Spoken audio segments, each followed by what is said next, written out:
Hello, what is up mga ma'am, sir, ma'am? Ako po si Ralph C. Fry, isang visual artist from Manila. And today we are going to customize the ZD Toys Iron Man Mark II non-LED versions. Maraming salamat, Sir Mark or Eric Justin Baste of Laruanan for providing this action figure for unboxing, review, and customization. Okay, so ito na yung primer na ginamit natin. I went ahead and sprayed this. Yan, ito na yung ang ginamit ko rito, ang ginawa ko dito, dalawang multiple thin coats. So ito na yung chest, here's the stand, yan yung base pala. Tapos you have the legs and the arms. Tapos ang next na gagawin natin ay magda-dry brush tayo using Vallejo Metal Color Acrylic Metal Color Airbrush Color Grease Metallizado 77.720 Gunmetal Gray. Alright, ito yung brush na gagamitin natin for dry brushing. Shout out to my wife kasi siya nagbigay nito sa akin. Ang ano to? Flat top brush. Round flat top brush for makeup to. Pero the best to for dry brushing. Load lang natin yung brush with paint. Yan.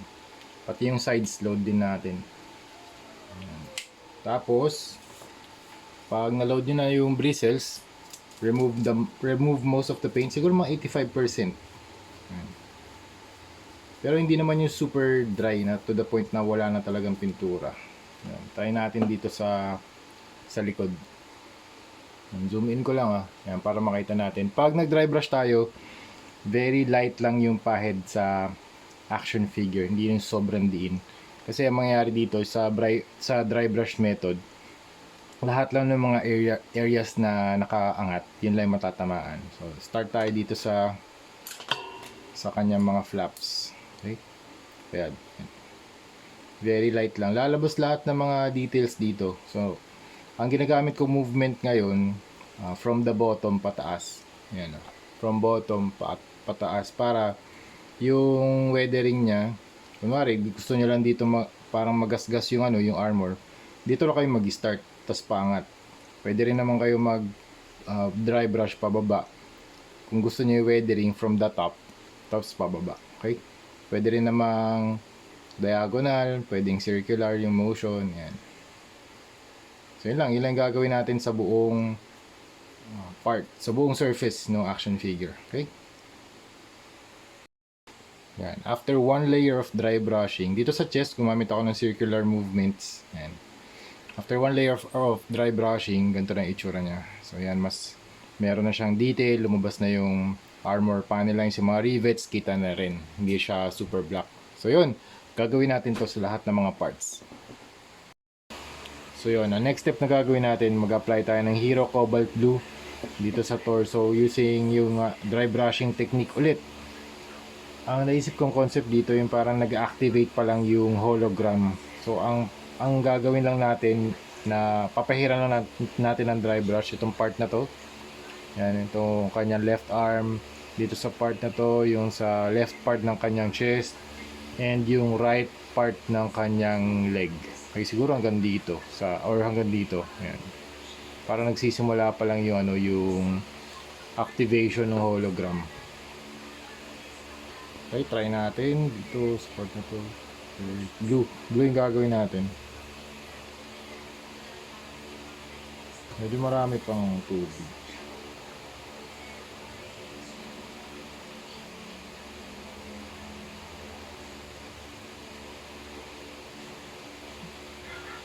Paabutin na rin natin sa waist. Actually, pwede rin naman mag-extend Yan. Hanggang dito sa likod. Pwede naman mag-extend yan.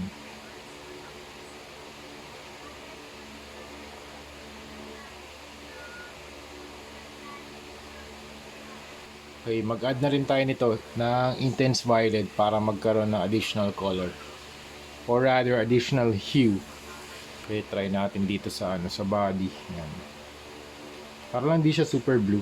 Parang mayroon touch ng purple. Yan.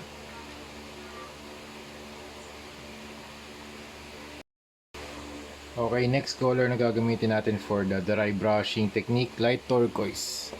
Konting-konti lang. Super faint lang naman na Light turquoise. Para lang magkaroon ng mga edge highlights. Ayan.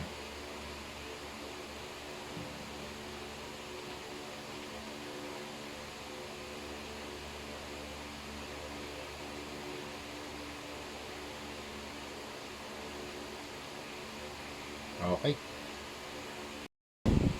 Alright, after nito, detailing na. So, ito yung pinakamatagal na process. Actually, start ko yung aking stopwatch. Okay. Set.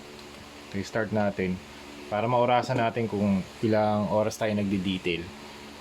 So, ang gamit ko rito yung very fine brush. 50 Weijuang brush. Weijuang brush from Arts mo to. Tapos, ang gagamitin nating paint ay mixture ng white and light turquoise. So since nakulayan na natin yung left part ng kanyang chest dito, ito yung naka hologram. So ang gagawin natin, iti-trace natin yung mga lines. So, tulad nito yung mga armor panels, talagyan lang natin ng lines over it. Para lang ma-emphasize yung mga corners and para mas magmukha siyang hologram. Ayan. Okay, ito. So ito na yung status ng ating torso, chest or torso. Tapos sa arc reactor, yan puno na siya ng ng mga lines para siyang hologram. Parang mga hologram lines and mix din ng mga shapes. Yan, may mga maliliit na triangles, parallelograms, rectangles, yan. Tapos dito sa arc reactor, kukulayan natin siya ng, since non-LED naman to, kulayan natin yung arc reactor ng turquoise and white. Base coat muna ng turquoise, tapos pwede nating dry brush dito palabas. Ay, teka, masyadong wet.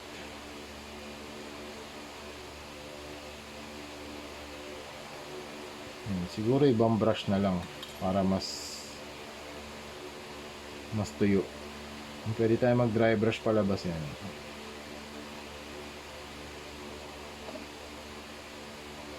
Para magmukhang malakas yung ilaw ng kanyang arc reactor. Tapos sa gitna lalagyan natin ng white.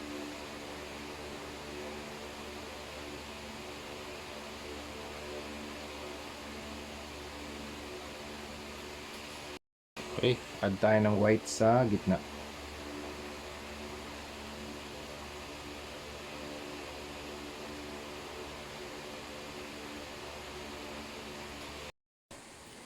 Yan, after the line art, so ito na pala yung status ng ating action figure. Meron ng line art sa kanyang left part of the chest, left part ng kanyang waist, right leg, yan, dito. So parang nagta-transition pa lang yung hologram paangat. Tapos ito yung kanyang buong left arm, and then you have the left part ng kanyang mga hands. Ay, tama, buong left hands niya pala, naka-hologram. Ang next na gagawin natin, ay ito pa pala, yung paa niya, tsaka yung shoulder armor. Then, yung base hindi pa tapos. So, same technique lang. Nag-apply lang ako ng blue na color for the dry brush. First layer, and then second layer naman yung intense violet din. Yan. Tapos third layer, ito pala, yung turquoise. Tapos, ang gagawin natin dito, yung line art na after. Okay, next step na gagawin natin ay mag-mix tayo ng lime green and white para makapag-add tayo ng mga maliliit na lines around the head armor dito sa mga parts na gunmetal gray. Nag-add na rin pala ako ng Hero Talo Green sa mix. Okay, try natin dito sa kanya ear armor.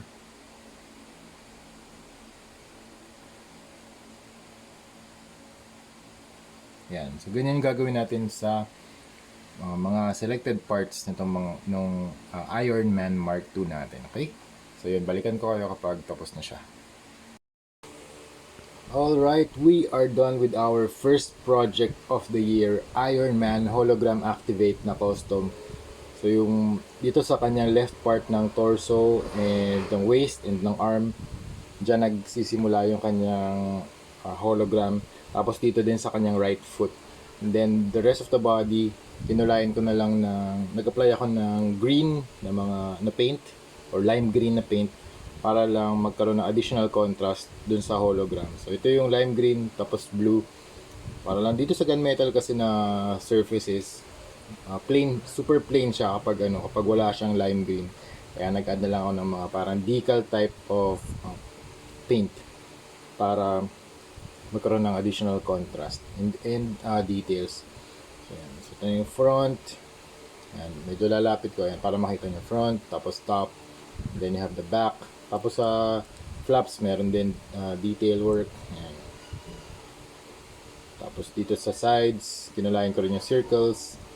Dito rin sa shins, sa knees, ito rin yung knees. Tapos yun to yung hologram sa paa. Hologram execution. Tapos nag-apply na rin pala ako ng top coat na boss knee flat beard. Yan.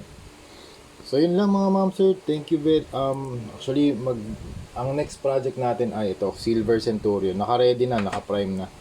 Kaya i-execute na natin. Okay, so yun. Thank you very much for watching and see you sa next video. Bye-bye. Ay nga pala. Ito pa pala, ginawa ko pa pala yung base niya. So sa base, ganun din, same type of execution din, line art na turquoise tsaka white, tapos dito yung lime green, okay? And then signature na Ralph Cifra Toy Customs for 2024. So yun, thank you very much for watching and see you sa next video. Bye bye.